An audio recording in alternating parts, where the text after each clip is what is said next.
Olá pessoal, eu quero estabelecer com vocês alguns acordos para o melhor andamento das nossas videoaulas. Eu gostaria que vocês tivessem o caderno junto com vocês e que vocês fossem pausando os vídeos na medida que eu for anotando as coisas nas folhas, para que vocês tenham o registro disso no caderno e em seguida eu quero que vocês me enviem uma foto, pode ser no meu WhatsApp, com o registro, com a foto do seu caderno, para que isso possa contar como nota de participação da aula. Anotem também dúvidas, pontos que vocês não entenderam, selecionem os exercícios que vocês não entenderam, para que no plantão de dúvidas eu possa esclarecer, certo? Vamos lá para a nossa aula? Dando continuidade aos ciclos biogeoquímicos que nós falamos um pouco na última aula, então nós vamos ver mais alguns. Primeiramente, eu quero retomar com vocês o que são ciclos biogeoquímicos.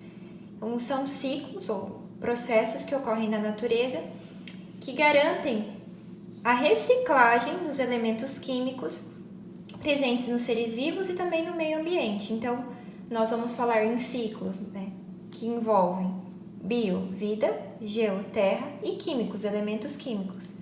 Então, nós vamos falar do ciclo do carbono, ciclo do fósforo e ciclo do nitrogênio na aula de hoje. Então, o primeiro ciclo que eu tenho para trabalhar com vocês é o ciclo do carbono, obviamente. Então, nós vamos falar de como que ocorre a reciclagem e a presença do carbono dentro do ambiente. Então, a primeira coisa que eu queria trazer para vocês de curiosidade é que o carbono é o quinto elemento mais abundante do planeta. Ele está presente em duas formas básicas, a forma orgânica, que é presente nos seres vivos, nas moléculas do nosso corpo, e na forma inorgânica, que está presente nas rochas. E aí o ciclo do carbono, nós conseguimos dividir ele em dois tipos, em dois ciclos, mas que estão intimamente interligados. Então a gente, na verdade, separa, mas eles não são separados. Então, o primeiro ciclo é o ciclo biológico do carbono, que eu vou tratar agora com vocês. Que envolve, como diz, esse ciclo biológico, ele vai envolver os seres vivos, vai envolver vida. E ele pode ocorrer tanto no ambiente terrestre, quanto no ambiente aquático. Então, vamos pensar, Nós temos organismos fotossintetizantes, ou seja, que fazem a fotossíntese como forma de obter o seu alimento, plantas e algas, que eu quis representar, e até mesmo algumas bactérias. E esses organismos fotossintetizantes, eles são aqueles que são responsáveis por remover o gás carbônico, então, o CO2 da atmosfera, para utilizar no processo da fotossíntese. Então, e aí, através do processo da fotossíntese, eles vão utilizar esse gás carbônico e liberar o oxigênio na atmosfera. E aí esse carbono, então, que é captado do ar, ele é utilizado pelas plantas e pelas, aqui no caso, as algas, para produzir moléculas orgânicas, como por exemplo a glicose. Os outros seres vivos também são responsáveis por liberar gás carbônico no ambiente, não somente as plantas, mas os animais. Então, através do processo aqui, nesse caso eu quis representar um organismo vivo e um morto. Então, através aqui da respiração e da decomposição. São dois processos que liberam gás carbônico para o ambiente. E outras atividades também, pessoal, como desmatamento. Se eu cortasse aqui essa planta ou utilizasse combustíveis fósseis, por exemplo, o óleo diesel ou carvão, como forma de combustível, eles também aumentam significativamente a quantidade de gás carbônico presente na atmosfera. Então, uma outra forma também, que daí entra dentro do outro ciclo, que é o ciclo geológico do carbono, é a presença desse gás carbônico aqui, por exemplo, nas fumaças, das chaminés, que se dissolve no vapor de água e forma as chuvas ácidas.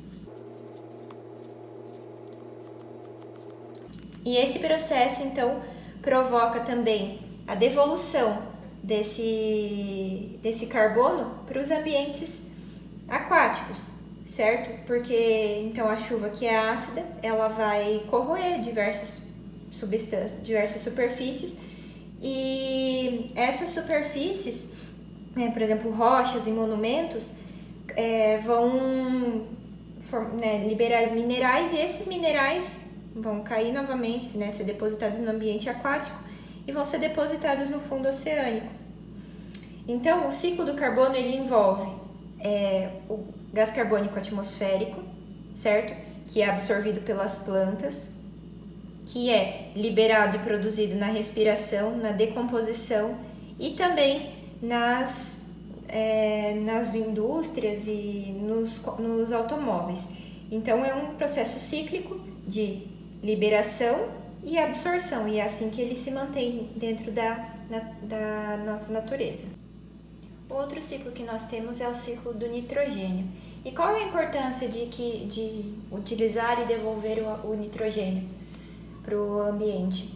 Então, o nitrogênio ele é um nutriente que é usado para diversos organismos, até mesmo por nós, para formar as proteínas e também para formar o nosso material genético, nosso DNA e o nosso RNA. Lembram que a gente viu nas aulas que o nosso material genético, os nossos ácidos nucleicos apresentam bases nitrogenadas? Então, esse nitrogênio também precisa ser reposto, certo? Para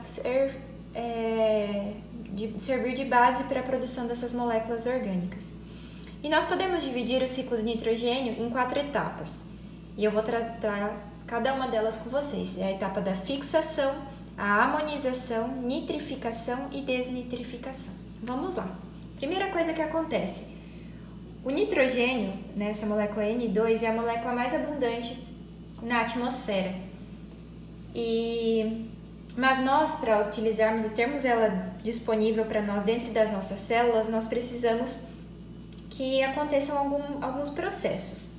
Então, o nitrogênio atmosférico, ele vai passar pela primeira etapa, a fixação.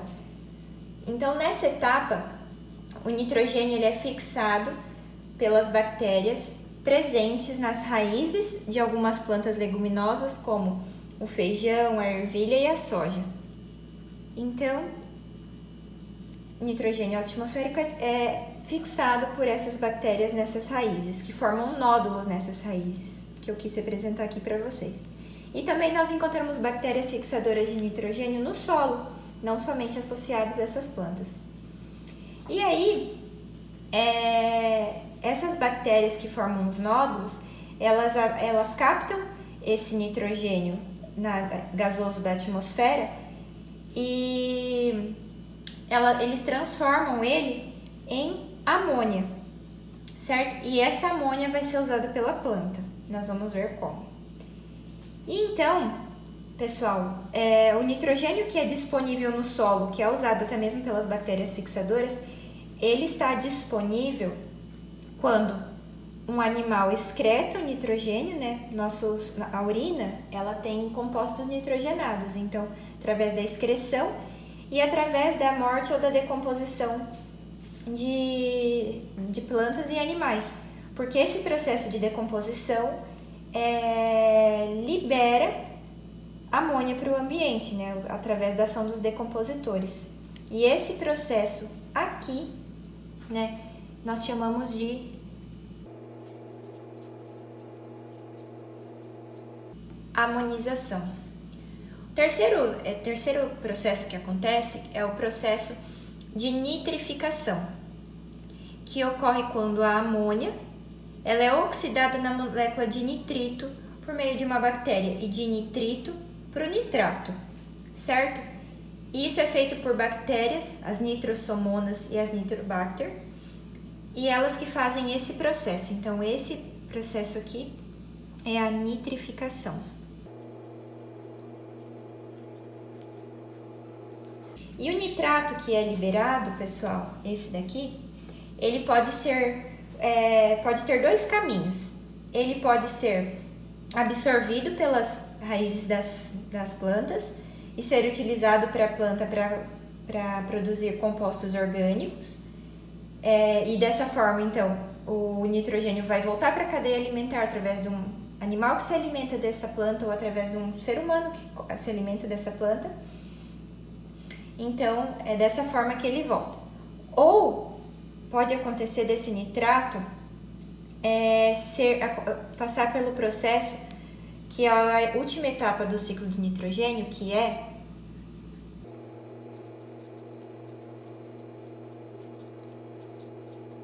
a desnitrificação.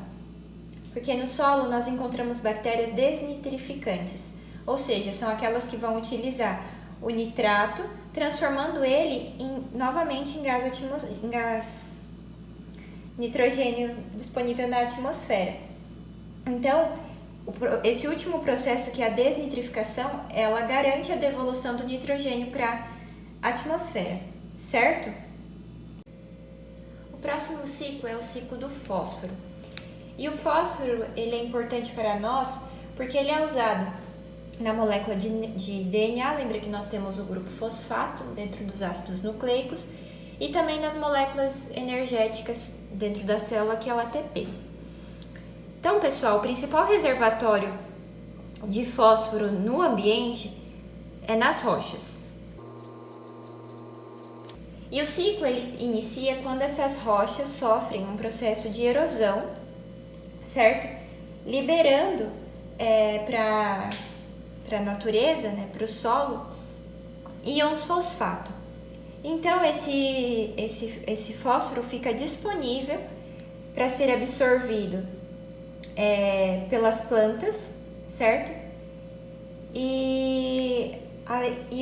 Uma característica interessante do fósforo é que não existe fósforo disponível no ambiente, na atmosfera, certo? Apenas nessas estruturas que nós vamos verificar.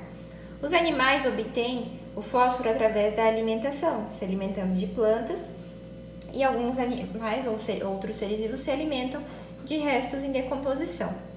Quando um organismo morre, a decomposição dele vai devolver o